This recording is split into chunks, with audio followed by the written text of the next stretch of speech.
안녕하십니까. 우리 주의 평안으로 고난드립니다. 아멘. 네, 지난주 사사기를 마치고 오늘부터 룻기 묵상을 들어가는데요. 전체적인 룻기의 아웃라인을 그리고 다음부터 1장을 들어가도록 하겠습니다. 여러분 혹시 인생 살아오는 동안에 이거 정말 못 버티겠다, 너무 힘들다, 죽겠다 이러신 적이 있으십니까? 몇 분이 손을 드셨는지는 모르겠는데 신기한 것은 이 영상을 보시는 분들은 죽은 분이 단 한 분도 없다는 사실입니다.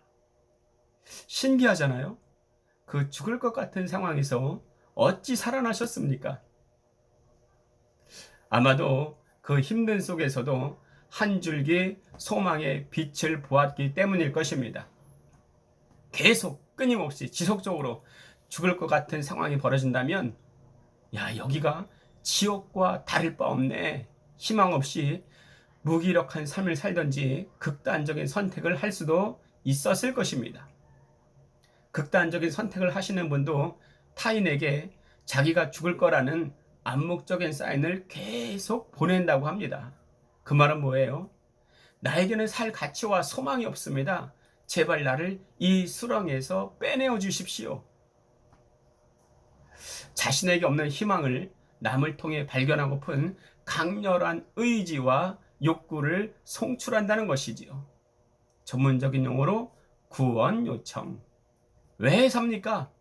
하고 물어본다면 세상의 많은 사람들은 삶의 이유를 살만한 가치와 또 소망의 의미에 두고 있을 것입니다. 어떤 사람들은 그 의미와 가치를 돈에, 어떤 사람은 자기 자식에, 어떤 사람은 남을 돕는 것에 두고 있을 것입니다. 프리드리 니체가 그런 말을 했어요. 왜 사는지 아는 사람은 어떻게든지 살 수 있다. 이런 유명한 말을 남겼습니다. 10kg 나가는 손자를 안고 흔들면서 귀여워하는 노인을 보신 적이 있으십니까? 세상 다 가진 것처럼 얼마나 행복해하는지요. 그런데 손자 대신에 똑같은 10kg의 돌을 들고 있으라면, 아니 들고 있겠습니까? 그 자체가 미련해 보이죠. 의미가 없습니다. 인생이 고달프더라도 삶의 의미를 알 때 살맛이 납니다. 남편이 집에서 설거지를 할 때 그 표정을 한번 봐보세요. 내가 설거지를 함으로 인해서 조금이라도 아내를 돕는다면은 야, 참 좋다. 예, 식기를 닦을 때는 흥얼거리면서 그릇을 닦을 수가 있습니다. 그런데 내가 이걸 해야 되나? 밖에서도 얼마나 힘든데 불평으로 닦으면은 얼마나 힘들고 어렵게 느껴지는지 모릅니다. 의미 부여가 내 삶의 신성한 원동력이 될 수 있습니다. 그렇다면 내 인생의 의미는 무엇입니까? 나는 왜 살아야 됩니까? 수많은 답변이 있을 수는 있으나 우리 룻기를 같이 묵상하시면서 그 해답을 찾을 수 있기를 바랍니다. 네, 오늘은 룻기 1장 1절의 상반절만 읽도록 하겠습니다. 사사들이 치리하던 때에 그 땅에 흉년이 드니라. 아멘. 네, 오늘부터 룻기를 묵상할 건데 룻기는 참 특별한 책입니다.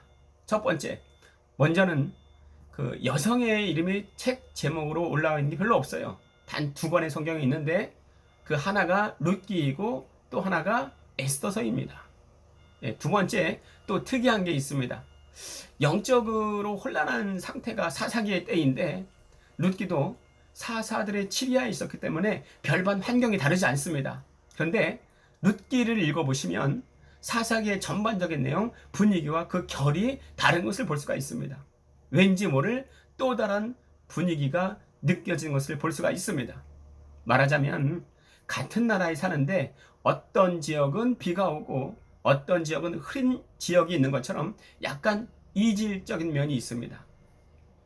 사사기의 전체적인 흐름이 뭐예요? 그 패턴이 있지 않습니까? 죄짓고 징계당하고 고통받고 회개하고 평안이 오면 또 죄짓고, 이것을 간단히 말하면 3S다 그런 말 들었습니다. Sin, Sorrow, Salvation. 죄, 슬픔, 구원. 그런데 룻기에는 그런 죄악상이 표면적으로 드러나 있지는 않습니다. 세 번째, 또 특이한 게 있는데, 그 사사기를 영어로 치면은 와이드 넓게 넓게 지역을 보여주면서 여기 구멍 나고 저기 구멍 난 전체적인 이스라엘의 상태를 보여주고 있습니다. 그런데 거기에 반해서 룻기는 룻을 찾으려고 스포트라이트를 쭉 비추다가 다윗이라는 인물로 본서를 마무리합니다. 왜 룻을 찾을까요? 왜 룻에게 스포트라이트를 비출까요? 룻은 잃어버린 자이기 때문입니다. 신명기 23장 3절 말씀에는 암몬 사람과 모압 사람은 여호와의 총회에 들어오지 못하리니 그들에게 속한 자는 10대뿐 아니라 영원히 여호와의 총회에 들어오지 못하리라 말씀하십니다. 이 말씀으로 보면 룻이 이스라엘의 역사와 신앙 공동체 안에 들어온다는 것은 불법입니다. 왜요? 룻이 어디 사람입니까? 모압 사람 아닙니까? 모압 사람은 여호와의 총회에 들어오지 못한다 말씀하십니다. 여호와의 총회에 들어오지 못한다는 말은 여러 의미로 해석될 수 있는데, 지배적인 의견은 이스라엘에서 열리는 종교적인 행사에 참여할 수 없다, 이렇게 많이 해석합니다. 그러니 모압 자손인 룻은 영원히 여호와의 총회에 들어오지 못하는 것이 원칙입니다. 이스라엘의 입장에서 보면 모압은 잃어버린 자입니다. 버림받은 자입니다. 사마리아인도 그렇잖아요. 유대인의 측면에서 보면 잃어버린 자입니다. 버림받은 자입니다. 그런데 하나님은 이들마저도 버리지 아니하시고 구원이라는 대열에 합류시키고 싶은 사랑의 하나님이라는 사실을 본서는 보여주고 있습니다. 누가복음 19장 10절 말씀에는 인자가 온 것은 잃어버린 자를 찾아 구원하려 함이라 말씀하십니다. 누가 잃어버린 자입니까? 하나님의 말씀에 법도 안에 들어와 있지 않은 모든 사람들입니다. 하나님은 사사 시대라는 폐악한 환경과 그 중에서도 여호와의 총회에 들어오지 못하는 겹겹이 하나님의 잃어버린 자라고 불려도 어느 누구도 탓할 수 없는 미천한 모압 자손인 룻을 택하여 다윗의 족보를 이루게 하십니다. 이것이 룻에게 스포트라이트를 비추는 이유이고 다윗의 태어남으로 그 족보를 마무리하게 됩니다. 충분히 이해되시리라고 믿습니다. 배경은 여전히 사사시대이지만 그 마지막 장은 다윗의 족보로 끝내고 있다는 점에서 이스라엘의 역사와 구속사적인 하나님의 소망의 계획을 볼 수가 있습니다. 그런 면에서 룻기는 하나님 소망 실현의 복선책이고 지금 어려운 때라도 밝음으로 지금을 현재를 지나가게 할 수 있는 소망의 책입니다. 어떤 사람이 캄캄한 들판을 걷고 있습니다. 날은 어둡고 너무나 추운데 게다가 비까지 내립니다. 게다가 배가 고프기까지 합니다. 언제까지 걸어가야 될까? 얼마나 가야 마을이 나타날까? 포기하고 싶은데 번개가 번쩍합니다. 더 무섭습니까? 그런데 기적이 일어났습니다. 저 앞쪽으로 마을의 형상이 보이는 거예요. 어떤 생각을 하시겠습니까? 야, 좀 더 걸어가면 되겠구나. 저기 앞에 소망이 있구나. 현실의 고난이 그칠 때가 머지 않았구나. 살 길이 있구나 생각하고 지금 걷는 이 길에 의미를 부여하게 될 것입니다. 룻기는 어려운 때를 지나고 있는 사사 시대 속에서의 번개의 의미와 같습니다. 그렇죠? 룻기는 사사 시대 속에서의 번개의 의미와 같습니다. 왜? 번개를 통해서 앞길의 희망을 볼 수가 있으니까요. 그래서 룻기를 한마디로 표현한다면 하나님의 계획에 의한 소망, 이렇게 말을 할 수가 있을 것입니다. 그런데 사실요, 이것은 룻기에만 있는 게 아니죠. 성경의 맨 앞에 나와 있는 창세기에도 그것은 잘 나와 있습니다. 에덴 동산에서 아담과 하와가 죄를 짓고 죄의 원흉인 뱀까지 하나님이 부르셔서 그 죄악상을 물으십니다. 그런데 그 가운데서도 하나님은 새 소망 말씀하시는데 그것이 원시 복음이라고 불리는 창세기 3장 15절 말씀입니다. 내가 너로 여자와 원수가 되게 하고 네 후손도 여자의 후손과 원수가 되게 하리니 여자의 후손은 네 머리를 상하게 할 것이요 너는 그의 발꿈치를 상하게 할 것이니라. 하나님은 어둠 속에서도 번개로 소망을 비춰주시는 분입니다. 이 어둠을 밝히는 번개를 하나님의 계시 이렇게 말을 할 수 있을 것 같습니다. 계시가 뭐예요? 계시. 리비얼해서 나타내어 드러내다 이런 뜻이 있습니다. 우리가 넘어지고 자빠지고 쓰러져도 일어날 수 있는 이유는 하나님의 계획 안에 있는 소망을 인함입니다. 그게 뭐예요? 하나님이 보내신 번개, 하나님의 계시. 신학적으로는 계시에도 일반 계시와 특별 계시가 있다고 합니다. 일반 계시는 자연, 사물, 환경 등을 통해서 하나님에 대해 알 수 있는 일반적인 진리를 말합니다. 뒷받침되는 말씀은 로마서 1장 20절 말씀이에요.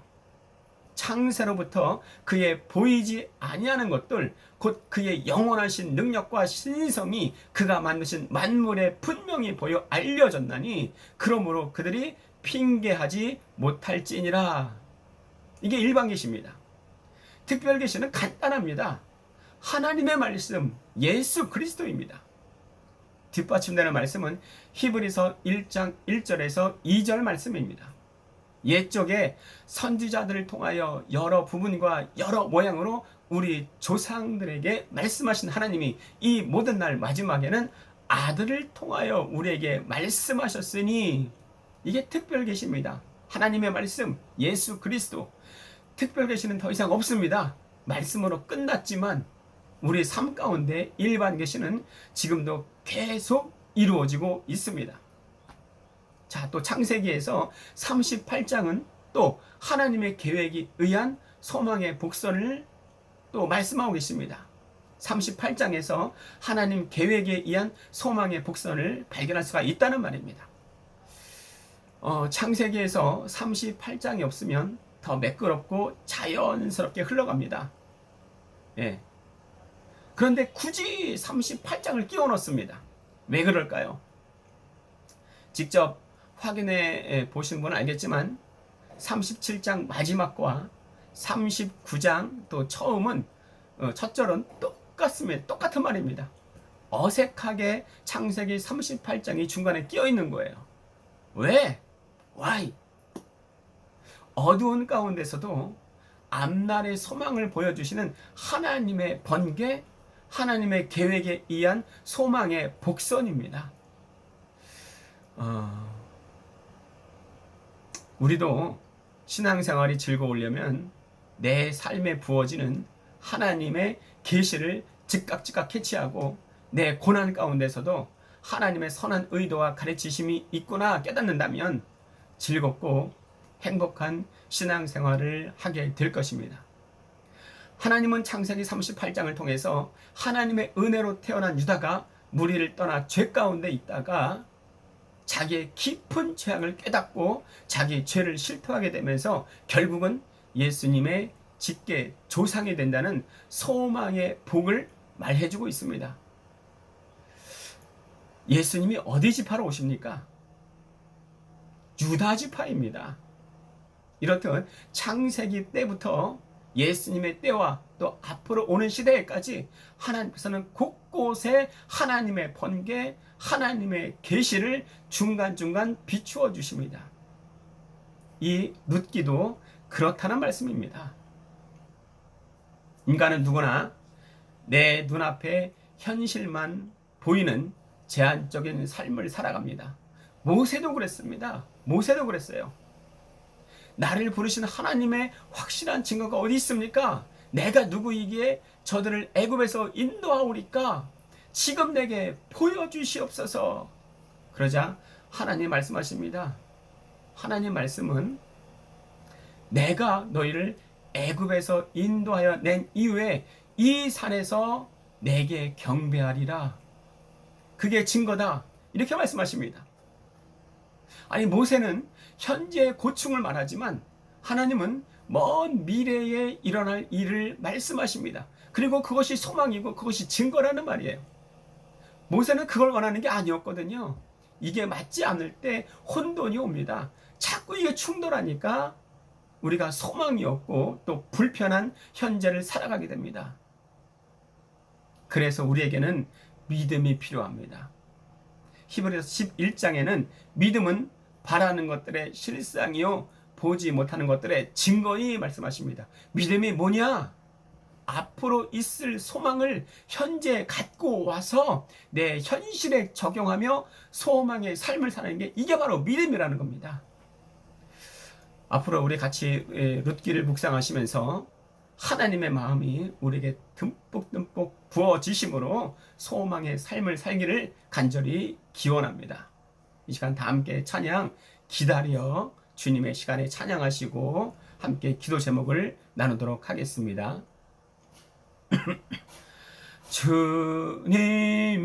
주님의 시간에 그의 뜻 이루어지리 기다려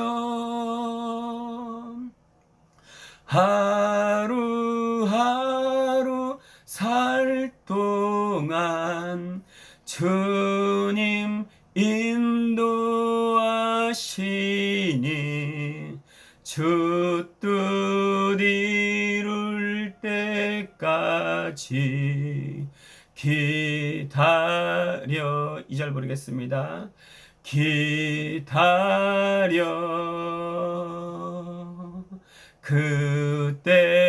그때를 그의 뜻 이루어지리 기다려 주의 뜻 이루어질 때 우리들의 모든 것 아름답게 변하리 기다려.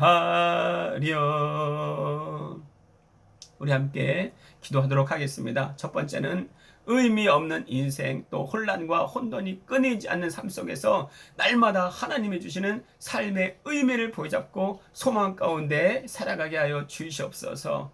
두 번째입니다. 때론 버림받고 또 하나님의 잃어버린 자 된 것 같은 생각이 들 때가 있습니다. 하나님, 우리를 연단 속에 너무 오래 가두지 마시고 그 가운데서도 능히 이기고 승리하여 똑같이 헤매이는 자들에게 길라잡이 역할을 할 수 있도록 하나님 역사하여 주시옵소서. 세 번째 기도 제목입니다. 1907년에 10배나 더한 부흥이 있게 하여 주시고 또 북한의 주민들이 마음껏 하나님을 찬양 부르는 날이 속히 오게 하여 주시옵소서. 이번 한 주간도 말씀과 기도 속에서 더욱 성장하여 풍성한 삶을 사시기를 우리 주님의 이름으로 기원합니다. 평안마을 울타리TV 샬롬.